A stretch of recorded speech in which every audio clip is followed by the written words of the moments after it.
আসসালামু আলাইকুম ওয়ারাহমাতুল্লাহি ওয়াবারকাতুহ। আমার মতো আপনারা যারা ইউটিউবে বা ফেসবুকের জন্য ভিডিও বানাতে চান, বিশেষ করে আপনারা যারা নতুন কন্টেন্ট ক্রিয়েটর, মানে নতুন যারা চ্যানেল খুলছেন বা ফেসবুক পেজ খুলছেন, তাদের উদ্দেশ্যে আজকে আমার এই ভিডিওটা। তো আপনারা যারা চাচ্ছেন যে ইউটিউব চ্যানেল খুলবেন বা ফেসবুক পেজ খুলবেন, কিন্তু এখন কিভাবে শুরু করবেন এটা বুঝতে পারতেছেন না, আমি আপনাদেরকে প্রথমেই বলি যে আপনাদের হাতে যদি এরকম একটা অ্যান্ড্রয়েড ফোন থাকে, তো এরকম একটা অ্যান্ড্রয়েড ফোন দিয়ে আপনারা আপনাদের কন্টেন্ট বানানো শুরু করে দিতে পারেন। ফেসবুক পেজ বা ইউটিউব চ্যানেল এরকম একটা ফোনের মাধ্যমেই আপনি চালাতে পারেন। কারণ দেখেন, আমি কেন কথাগুলো বললাম, কথাগুলো এই কারণেই বললাম, দেখেন আপনি যদি প্রথমে একটা ক্যামেরা কিনেন, তো ক্যামেরাটা কিনতে একটা আপনার টাকার দরকার আছে। আপনি ধরেন আবার আপনি যদি একটা বড় ধরনের ট্রাইপড কিনেন, ওইটার জন্য একটা অ্যামাউন্ট দরকার আছে। আপনি একটা নর্মাল ট্রাইপড কিনবেন যেন শুধু আপনার ভিডিওটা কাপাকাপি না হয়, এই জন্য। আবার ধরেন আপনি যদি এখন একটা গিম্বেল কিনতে চান, গিম্বেলটা কিনতে আপনার খরচ আছে, তো দেখা যাবে প্রায় তখন আপনাকে 8-10 হাজার টাকা খরচ করতে হবে। এখন এই যে আপনি 8-10 হাজার টাকা খরচ করবেন, এই টাকাটা কি আপনি আদৌ ফেসবুক পেজ থেকে বা ইউটিউব চ্যানেল থেকে ইনকাম করতে পারবেন কিনা এটা কিন্তু আপনি জানেন না। কারণ আপনার যদি ফেসবুকে ফলোয়ারই না হয়, ভিডিও যদি মানুষজন না দেখে, আপনার ইউটিউবে যদি আপনার সাবস্ক্রাইব মানুষজন না করে, আপনার ভিডিও যদি না দেখে, তাহলে তো আপনার ইনকাম আসবে না। আপনার ক্যাটাগরিগুলো ফিল আপ করতে হবে, এগুলো আপনারা জানেন, ওইগুলো আমি বলতেছি না। আমি আসি শুধু আপনাদেরকে মেইন কিছু কথা বলবো। তো ওইগুলো তো আপনাকে ফিল আপ করতে হবে। ওই জন্য আমি বলবো যে আপনারা এরকম একটা অ্যান্ড্রয়েড ফোন থাকলেই, আমি যে একটু আগে বললাম, এরকম একটা অ্যান্ড্রয়েড ফোন থাকলেই এটা দিয়ে আপনি শুরু করে দেন। আর আসেন, এখন কথা হচ্ছে যারা এই ইউটিউব চ্যানেল বা ফেসবুক পেজের জন্য ভিডিও বানাতে চান, আমি তাদের উদ্দেশ্যে এখন কিছু গুরুত্বপূর্ণ কথা বলি। আপনাকে অবশ্যই মনে রাখতে হবে আপনার কন্টেন্ট যেন ভালো হয়, এটা হচ্ছে 1 নাম্বার পয়েন্ট। আমাকে যদি আপনারা প্রশ্ন করেন যে ভাই আমি ভিডিও বানাইতে চাই ফেসবুক পেজের জন্য বা ইউটিউব চ্যানেলের জন্য, তাহলে আমি 1 নাম্বার যেই পয়েন্টের কথা বলবো যে আপনার কন্টেন্ট অবশ্যই ভালো হইতে হবে। আপনার যদি কন্টেন্ট ভালো হয়, মানুষজন এমনি দেখবে ইনশাআল্লাহ। আর আপনার যদি কন্টেন্ট খারাপ হয়, আজে বাজে কন্টেন্ট করতেছেন, এখন কিন্তু মানুষজন আর খারাপ ভিডিও তেমন একটা দেখে না। এগুলো এখন মানুষ অ্যাভয়েড করতেছে, কারণ মানুষ বুঝতেছে যে খারাপ ভিডিওটা দেখে ওনার কোনো লাভই তো নাই। আপনি এমন একটা ভিডিও বানাবেন, এমন একটা কন্টেন্ট বানাবেন যেটা কন্টেন্টের মাধ্যমে মানুষজন উপকার হবে। এখন আপনার কন্টেন্ট দ্বারা যদি মানুষজন উপকারী না হয়, ভাই ওটা দেখবে কেন? খারাপ ভিডিও দেখে লাভ আছে? ওটা দ্বারা বরং যে পাপ হবে। তো এই জন্য মানুষজন কিন্তু এখন আর খারাপ ভিডিও দেখে না।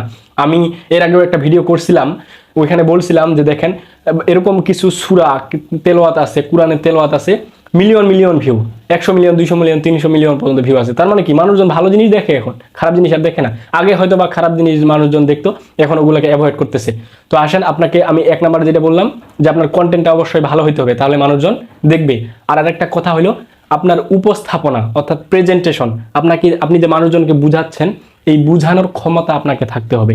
আপনার কথা যদি ভালো না হয়, আপনি যদি কথাগুলো মানুষকে বুঝাইতে না পারেন, আপনার দিকে মানুষজন যদি আকর্ষণই না করে, তাহলে মানুষজন কিন্তু আপনার ভিডিও দেখবে না। ওই জন্য আমি বলবো যে আপনাকে উপস্থাপনাটা, আপনার প্রেজেন্টেশনটা এটা ভালো হইতে হবে, এটা ভালো মতো আপনাকে উপস্থাপন করতে হবে, তাহলে মানুষজন দেখবে। আর আরেকটা আসেন, ভিডিও কোয়ালিটি আপনার অবশ্যই ঠিক করতে হবে। এখন বলতে পারেন যে ভাই ভিডিও কোয়ালিটিটা আমি কেমনে ঠিক করব?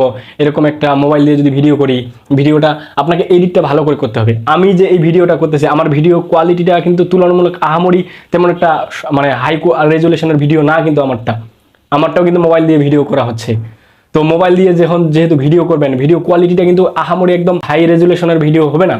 তারপরও ন্যূনতম আপনাকে ট্রাই করতে হবে যেন এডিটটা ভালো হয়, যেন আপনার ভিডিও কোয়ালিটিটা ভালো হয়। কারণ আপনারা দেখছেন যে 21 সালের আগে, অর্থাৎ করোনার আগে যারা ভিডিও বানাইছে, তখন কন্টেন্ট ক্রিয়েটর কম ছিল, তখন ভিডিও কোয়ালিটি খারাপ হলেও মানুষজন দেখতো, কিন্তু এখন আর দেখে না। কারণ আমি যেই টপিকটা নিয়ে ভিডিও বানাচ্ছি, হয়তোবা আমার এই টপিকটার মতো আরও 5 জন বা 10 জন ভিডিও বানাইছে। এখন আমার কন্টেন্টটা যদি, আমার ভিডিও কোয়ালিটিটা যদি ভালো না হয়, তাহলে মানুষজন কিন্তু এটা দেখবে না। কারণ আমার মতো যে ওই 5 জন বা 10 জন বানাইছে, ওদের ভিডিওগুলো তখন মানুষজন দেখবে, ওদের ভিডিও কোয়ালিটিগুলো ভালো, মানুষজন ওখানে দেখবে।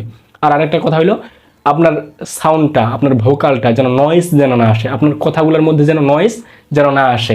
এই জন্য আমি আপনাদেরকে সাজেস্ট করব যে 1000 থেকে হয়তো বা এখন একটু দাম বাড়তে পারে, আমি শিওরটা জানি না। আমি এই যে মাইক্রোফোনটা এই যে এখানে দেখতেছেন লাগানো আছে, এটার নাম হচ্ছে বোয়া BYM1 মাইক্রোফোন। এটা আমি মনে হয় 1000 টাকা দিয়ে কিনছিলাম। তো এখন হয়তো বা এরকমই আছে প্রাইসটা। তো আমাদের বাংলাদেশে যারা প্রথমের দিকে কন্টেন্ট ক্রিয়েটর শুরু করে, কন্টেন্ট বানানো শুরু করে, তারা কিন্তু ম্যাক্সিমামই এই যে বোয়া BYM1 এই মাইক্রোফোনটা ইউজ করে। তো আপনারা এই সাউন্ড কোয়ালিটিটা ভালো করার জন্য বোয়া BYM1 একটা মাইক্রোফোন কিনে নিতে পারেন। এবং এই বোয়া BYM1 এর কিন্তু অনেক ডুপ্লিকেট আছে, এই জন্য আপনি অরিজিনালটা আপনাকে নিতে হবে। অরিজিনালটা কিনবেন, অরিজিনালটা কিনে আপনার সাউন্ডটা, আপনার ভোকালটা, এগুলো তাহলে নয়েজ মুক্ত হবে। আপনার ভিডিও কোয়ালিটিও ভালো হবে, আপনার সাউন্ড ভোকাল এগুলোও ভালো হবে, নয়েজ আসবে না। আপনার প্রেজেন্টেশনটা যদি ভালো হয়, উপস্থাপনা যদি ভালো হয়, আপনার কন্টেন্ট যদি ভালো হয়, ইনশাআল্লাহ মানুষজন আপনার ভিডিও দেখবে। আপনাকে মানুষজনকে বলা লাগবে না যে ভাই আপনি আমার চ্যানেলটা সাবস্ক্রাইব করেন বা পেজটা ফলো করেন, আমার ভিডিওতে লাইক করেন, কমেন্ট করেন।